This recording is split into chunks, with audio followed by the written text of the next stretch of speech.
네, 집값에 물가에 그야말로 월급 빼고 다 오른다는 말이 실감나는 요즘입니다. 오늘 오후로 예정된 부동산 대책, 지난번 6.19 대책이 나온 지 한 달 반 만에 나오는 건데요. 어떤 초강력 규제가 나오게 될까요? 또 문재인 정부의 첫 세법 개정안도 오늘 발표가 됩니다.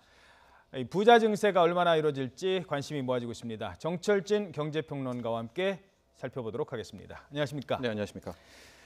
일단 그거부터 살펴보죠. 지금 여름철이잖아요. 네. 이사철도 아니고. 네. 그런데 부동산 가격이 오르고 있다고 해요. 어느 정도 지금 심각한 겁니까? 그렇습니다. 당초 이번 두 번째 부동산 규제 대책 8월 말에 나올 것으로 예상이 됐는데 이렇게 급하게 나오는 것은 지금 시장이 굉장히 뜨거워졌기 때문입니다. 예. 실질적으로 6.19 대책이 나온 지 한 달 반 동안에 이제 누적 상승률, 예. 서울 아파트만 보면은 2%에 달하거든요. 이건 부동산에서는 꽤 큰 것입니다. 예. 뭐 주간 단위로 쪼개 보면은 직전주, 그러니까 7월 마지막 주에는 거의 폭발하는 모습을 보였는데 주간 상승률이 평균으로 서울 아파트는 0.57% 올랐고요. 예. 강남만 따로 떼고 나봤을 때는 0.9%.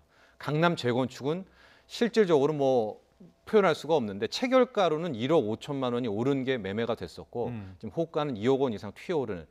그러니까 6.19 대책이 거의 효과는 없었다 이렇게 분석이 되고 있습니다. 그러니까 뭐 숫자도 많이 나오는 얘기입니다만 그러니까 쉽게 설명을 해주시면 어제 부동산 살려고 얘기할 때 예를 들어서 일주일을 보면요. 한 네. 4억 정도 가던 아파트가 네. 뭐 한 8억 정도 가던 아파트가 8억이라고 칩시다. 서울 네. 지역 그 강남 쪽에 네. 10억짜리도 있지만 8억이라고 했을 때 일주일 돼 갔더니 갑자기 1,000만 원이 올라 있는 이런 상황이 되는 거예요. 그렇죠. 평균으로 뭐 0.5%라고 하니까 그 더 높은 지역 같은 경우에는 1, 2% 올랐다라고 하면은 한 뭐 500만 원에서 700만 원 정도는 오르게 되는 일주일 동안에 그런 현상을 아마 시청자분들도 만나셨을 수 있을 겁니다. 그러니까요. 그러니 뭐 내놓는 사람은 일주일 더 기다려보자고 더 안 내놓을 거고 그렇죠. 사려는 사람은 지금 빨리 어떻게라도 더 사고 싶어요. 그래서 이제 과열이 되는 것 아니겠습니까? 그렇습니다. 네.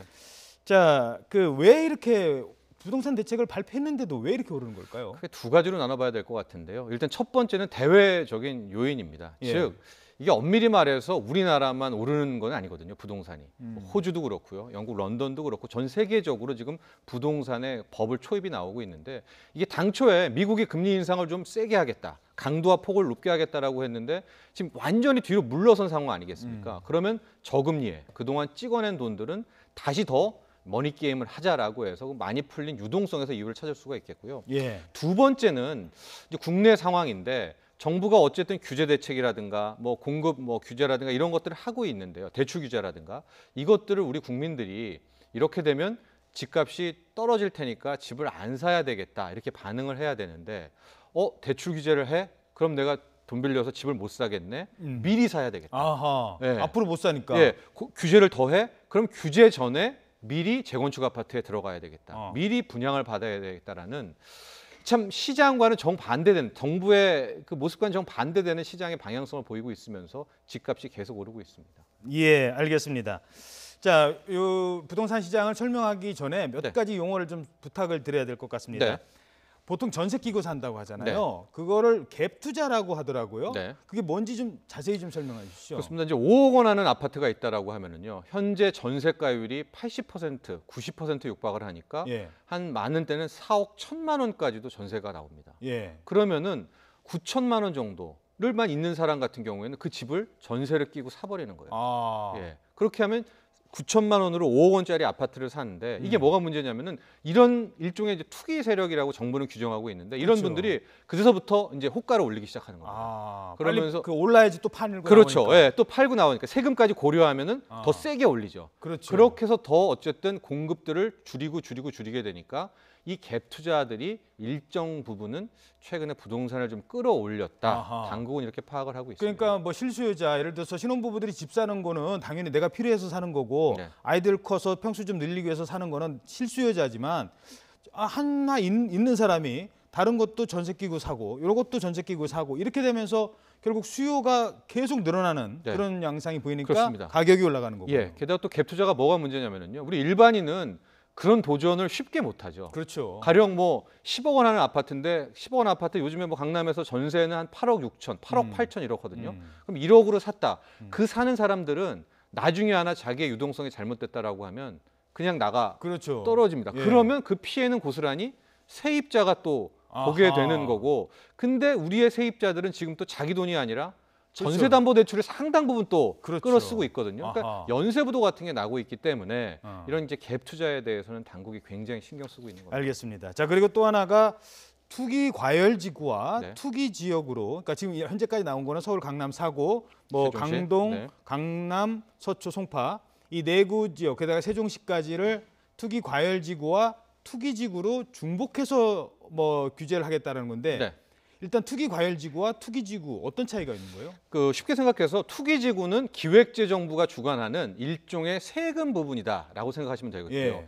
투기과열지구는 국토부가 주관하는 뭐 조합원이라든가 재건축이라든가 분양권 관련 규제 부분이 속해 있다라고 생각하시면 될 것 같은데요. 예. 가령 이번에 뭐 강남이라든가 세종시는 투기지구이자 투기과열지구 아닙니까? 그럼 이제 투기지구는 무슨 생각을 먼저 할 수가 있냐면은 양도세 같은 부분에 있어서 예. 이걸 실거래가로 양도세를 매기게 됩니다. 특히 아. 다주택자 같은 경우에는. 예. 그 다음에 나올지 안 나올지 모르겠지만은 우리가 이제 세금 혜택을 주면서 장기 보유 특별 공제라는 게 있거든요. 좀 오래 보유한 사람들은 다주택자라도 좀 세금을 깎아주는데 아마 이런 것들이 투기지구로 지정되면 거의 없을 그럴 대목이고 투기 과열지구 같은 경우에는 이제 분양권 전매가 5년간 안 되고요. 예. 지금 재건축이 인기인데 내가 재건축에 들어가서 조합원이 딱 됐단 말이죠.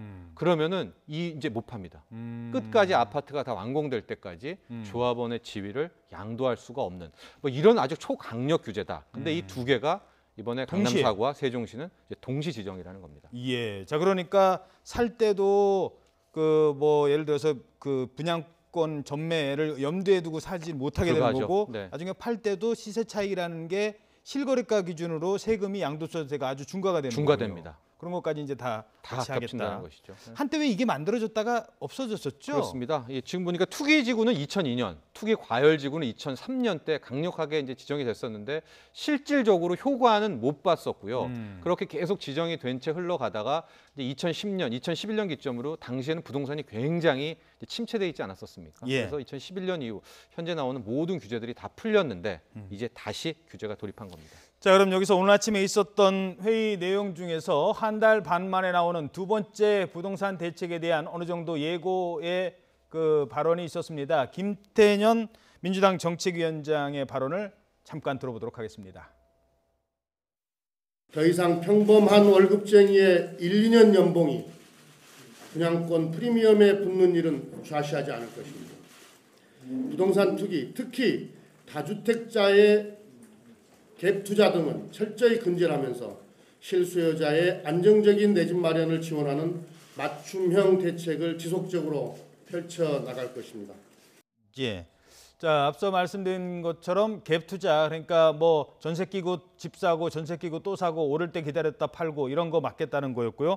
투기 과열지구 지정되면 어떤 건지 그래픽을 저희들이 앞서 설명을 해드렸는데 잠깐 보여드리도록 하죠. 네. 자, 투기 과열지구 아무래도 재건축 조합원 지위 양도 이거 옛날에 뭐 딱지 뭐 이런 거 네. 얘기하는 그렇습니다. 거잖아요. 예. 이거 전면 금지하고요. 예. 최장 5년간 분양권 전매 제한. 네. 이것도 한동안은 전매 제한을 했었다가 풀어졌는데 싹 다 풀어줬다가 예. 이제 다시 들어가는 이 것이고요. 사실, 저 외에도 뭐 예. 대출 규제 같은 뭐 14개 규제가 다 들어가기 때문에 돈 빌려서 저 지역에서는 집 사기는 힘든다. 물론 돈이 많으신 분들은 가능하겠죠. 그렇죠. 그러니까 뭐 얼마에 샀다가 프리미엄 더 붙여서 팔고 이제 이런 거 안 되는 안 됩니다. 거죠. 네. 알겠습니다. 자, 그런데 그 시장에 대한 규제가 수요를 억제하는 게 있고요. 네. 공급을 늘려주는 규제가 있는데 지금까지 그러니까 오늘 어떻게 발표가 될지 모르겠습니다만 네. 지금까지만 보면 계속 수요만 누르고 공급은 없는 건가요? 어떻게 전망하십니까? 참 이게 정확하신 지적이신데 예. 우리가 이제 뭐 나그네 옷을 벗길 때 뭐 바람을 아무리 세차게 해도 안 벗다가 이제 햇볕을 비치면 옷을 벗는다 이런 게 있어서 부동산 전문가들 일부에서도 실질적으로 가장 좋은 집값 잡는 방법은 공급 확대다 이런 얘기를 하고 있습니다. 근데 아마 이번에도 공급 확대 대책이 있다라고 하는데 제 예상으로는 원래 예상했던 그 공적 임대주택에 대한 얘기가 나올 것 같고요. 실질적으로 서울 아파트들, 강남에 대한 공급은 오히려 없게 되거든요. 그래서 뭐 일부 분위기는 하지만 오히려 강남의 뭐 재건축 이익 환수제를 끝내거나 재건축을 규제하게 되면은 이제 더 이상 그 주택이 늘어나진 않거든요.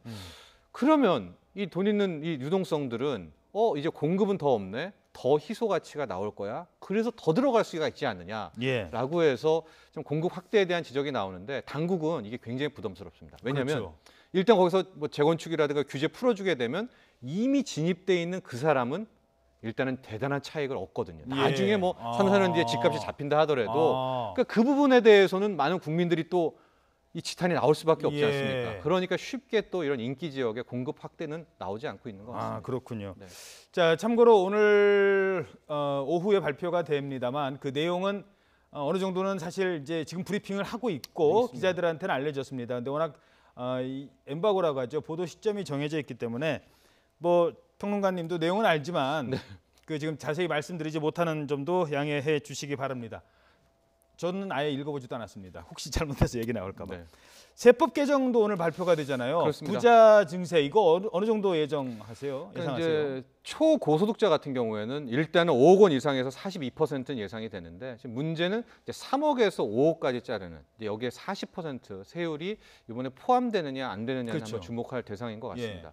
이게 좀 약간 논란이 있었거든요. 아. 그러니까 5억 이상만으로 잘라서 다가 예, 42%를 그러니까 2%포인트 올리느냐. 근데 추미애 대표가 아니다 3억부터 하자 이렇게 그렇죠. 했잖아요. 3억에서 5억까지를 같이 하냐인데 저는 아마 3억에서 5억도 40% 구간이 나올 것 같고요. 예. 초대기업 순이익 2천억 원에 대해서 이제 법인세율을 22에서 25% 올리는 거 역시도 포함되고 있어서 제가 보기엔 한 이 두 가지 정도까지만 아마 세법 개정안에 나오지 않을까 이렇게 보고 있습니다. 알겠습니다. 자, 오늘 오후에 발표되는 두 가지 이 세법 관련된 내용 그리고 이 부동산 관련된 내용 정부가 어떤 효과적인 대책을 내놓을지 주목하겠습니다. 관련 내용 나오는 대로 저희 뉴스 시간에 전해드리겠습니다. 정철진 평론가였습니다. 고맙습니다. 감사합니다.